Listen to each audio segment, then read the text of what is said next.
Now, the Irish Independent have said that 1 in 5 people have stayed with someone longer than they would have liked due to financial constraints. Yes, the single tax is a hot-button topic, and here to discuss it with us is Katie Byrne, money editor of the Irish Independent, newly coupled up Seán Ó'Mhaoilchiaráin, and single pringle podcaster Brenda Dennehy.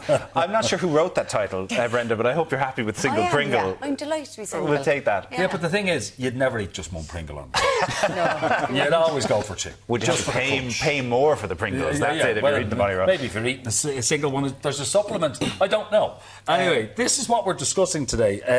Brenda, can we all agree that there is a single tax? Oh, definitely, Martin. I have a wedding now in 2 weeks' time, and it's costing me a good amount. It's on in Italy, and I've gone so far as saying to Katie there in the green room, I automatically just always think I'm going to be paying we'll say €1,000 for accommodation for 4 nights. I've gone away from even thinking about it being halved. It's so expensive.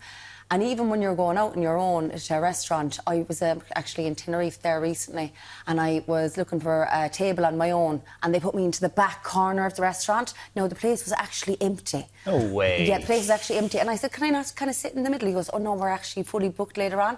So I was like, all right, okay, so I ate my dinner anyway, but I actually did a ring around a Decky Costa a Decky, and I actually went in an hour after, and there was actually no one in there. And I actually went up, I said, I thought you said it was actually booked out.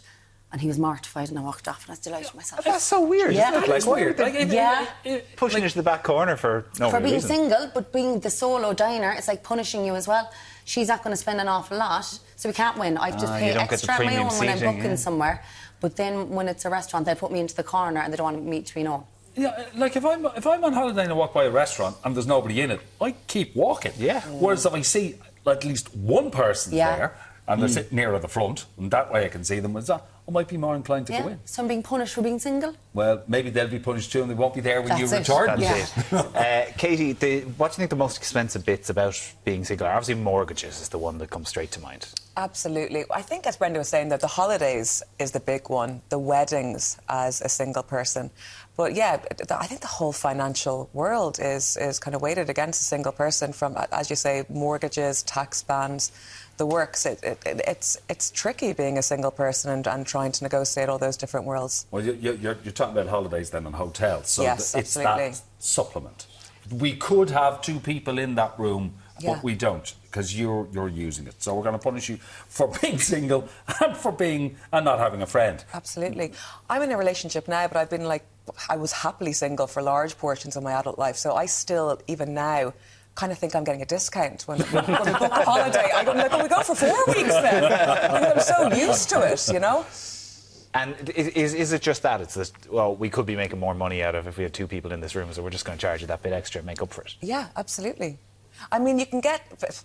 I'm sure you're the same. You can get a little bit strategic, right? But you have to be strategic, and that's the thing, you know? You have to really work hard to get a bit of value as a single person on holiday.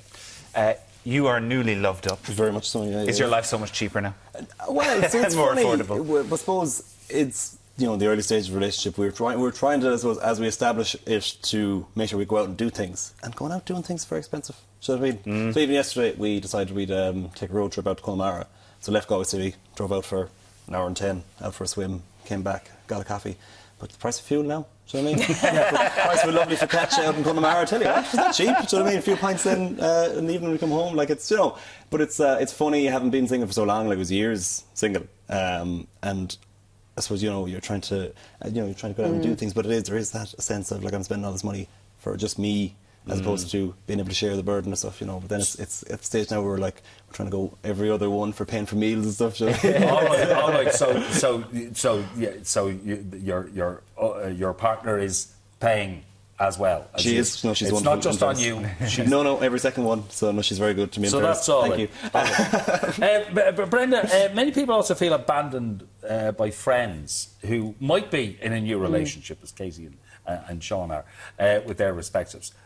So do you find that you've been abandoned because you're single by friends? No, I do have really, really good friends, but there was a certain friend who will say 2 years ago she was single pringle like myself, and we were planning all sorts to have a, as they say, a hot girl summer. I'm 41, I don't think I should be saying that anymore. And she wasn't seeing anyone at the time, and then I met her last year again. She'd recently met a guy at a 30th birthday party, barely even looked at me, barely even spoke to me. So that is theirs. Yeah, you see, this is the thing. Not my close friends, this would be kind of an acquaintance kind of friend. Right. But there is a thing where they meet someone, and like my friend now, she starts seeing a guy, I'm like, oh my God, is she going to be another friend to leave me? Because it happens where you get so into it, I don't know about you guys, but you forget about your friends. And like it happens and you're kind of like, oh my God, am I going to have to find like a new friend in a like, and I'm easily make friends with people, but it's kind of, oh, is that like, like a friend now, I'll ask, we're going to the Cork-Kerry J match next week. Like, I have to think of someone else to bring because she's now seeing someone. Do you know what I mean? Okay. So there's that. And then if they get married, and like a lot of my friends, you wouldn't even think some of them are married. And I don't mean that now that they're like, I mean... You better justify. There's a lot of interpretation to be done I mean there. that as in, like, they love to go on a night out, or they love to go, like, for a weekend away or something like that. You know, they're really good that way. They'll make time for me. But there is the kind of, like... And it is a thing where they'll meet someone new and they're gone. They're all about the fella. But then when the fella is gone, they're all about you. Yeah. So, yeah. But do you leave the door open? I do, because, look, I can be a bit of an idiot as well when it comes to relationships and all that kind of stuff, you know what I mean? So, yeah, okay. I do. But like, okay, so you guys are in relationships now. Did you find that when you were single, that friends who were in couples, if they were arranging a night out, they might be reluctant to invite you along because you're single? Ooh, I don't think so. I think I'm very lucky that some of my closest friends who are in relationships, that I'm very good friends with their partners as well. Do you know what I mean? Like, I think like my best friend Rob and his girlfriend Tara now, like, she's also my best friend. Do you know what I mean? Like, we have a 3-person group chat, which is very sad when you're the single one. But, you know, we are the best friends, and I never felt left out.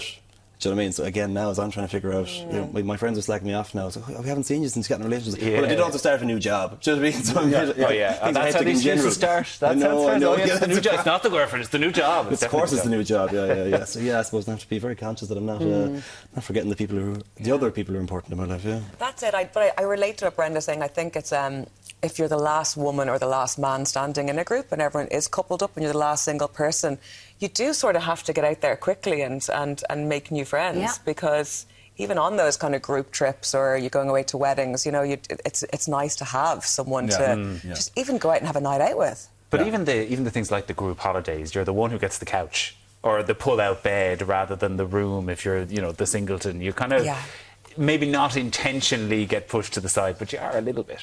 Yeah, I mean, look, I've been on many of those sofas and pulled out beds. Well, no, listen, you book something that has 2 bedrooms in those instances. Yeah, you're not getting the double ensuite anyway. No, absolutely. No, that isn't going to happen, of course. But you mentioned it earlier, Seán. Like single people who try to get a mortgage, they find themselves paying almost up to £1,000 more per month because, again, the cost of the mortgage isn't being halved. And that's if they even get one. I have so much respect for any single person out there who can successfully get a mortgage and get a home. Because even the schemes that are aimed towards getting people on the housing market, the affordable home scheme, if you look at that and you look at the average 1-bed apartment, a single person would need to be earning at least $70,000 a year just to get onto the affordable home scheme as a standalone applicant. That's outrageous. So for anyone who can actually do it, they either have to be really diligent savers or really high earners. But either way, they really have to graft to get there. But and in the meantime, you have to rent. But of course, then all the rent is on you, Seán, and then all the utilities too. There's no splitting of anything. Yeah, absolutely. I think that's it's funny. I lived with a couple of years ago, and so I was single in the house at the time, and I knew they were splitting the rent, but I'm not trying not to give too much away. It was one of those properties that I wouldn't know how above board everything was. Anyway, point is that my rent was significantly higher than the rent that they were paying for the room. Turns out the landlord didn't even know that she was staying in the house. So they were splitting rent that was at least 150 quid less than I was paying a month. Oh my God. I only found out after living in the house for, I think it was a full year. I was fuming. You know what I mean? But it's just one of those things that, you know, the situation that we live in and trying to afford rent and housing and stuff. I mean, it's a nightmare. Do you know what I mean? But there's also the more, like, and particularly as your friends get into couples and then they get married and then you have to go to the wedding and then you have to work. I went to a wedding on my own. My wife, we have a newborn, so she decided to stay at home. I couldn't believe, Brenda, like, one, the cost of the room, and then trying to work out the gift and trying to work out the travel and all the rest of it. And that's without me having to buy a nice dress. Yeah, I'm not sure now how much for the wedding I'll be giving now in a couple of weeks, but I know I have gone halves actually with some other guy that's going to the wedding because the accommodation was, like, the room was quite expensive, so we've gone halves in it. We're friends. 2 of us are friends. That's all right. That's because people are like, oh, will something happen there? Because, well, I think as well, people, I was saying to Katie in the green room, like, I am very happily single, and I said there on the phone there to someone the other day, sometimes now when I meet someone, the first thing they won't even ask me is, how are you? It's, any man, no, genuinely, it won't be, how are you, Brenda? I haven't seen you. Any man, well, you're going to settle down, and it's kind of like inappropriate, like, you can ask me how I am. Yeah. You know, so there's that as well. But, like, there's a lot of people like me who are genuinely very happy to be single. Okay, have you ever asked one of these people... Have you had any rows? I actually only thought of that. I said the next time someone asks us, when was your last argument? I'm going to say it. I'm like, what? Like, greet me rather than any man. Yeah. Some of the texts we've been getting and keep them coming in to the WhatsApp and the QR code on screen. Looking to join my local gym. For a single adult, says Roberta, it's €64, Katie, and 78 for a single couple. So €12 to add the extra person on. I wouldn't trade being single for any discount, but is that not the silliest thing ever? It's outrageous. It's mental of a discount. And then the flip side, we have a texter in called Seán who says, Christmas presents, oh my God, I have to spend a bunch for my married sisters, 5 kids, yet she and her husband still have to share for me. I want 5 kids worth of presents, please. Didn't think of it that way. Yeah, I can't believe we're talking Christmas. Oh yeah, Christmas in May. The answer is Chris Kindle, like, guys. It saves you a fortune. Yeah, but yeah, I know it is crazy, and you've got to feel for Seán. Alice says, my friend literally forgot to attend my granddad's funeral because she had a date. Oh, that's bad. That's not even a relationship. That's crazy. That's bad. Really bad. Wasn't a friend. No. Definitely wasn't a friend. And not a good granddaughter, grandson, whatever it was. They didn't say in that text. Anyway, look, that is the single text. Thank you so much for joining us, our single Pringle, our newly loved up person and our financial expert. Thank you very, very much. You can add those all titles to your LinkedIn free of charge. After the break, Chef Simon O'Connell is working his magic in the kitchen. He's got a seafood surprise for us, so don't go anywhere.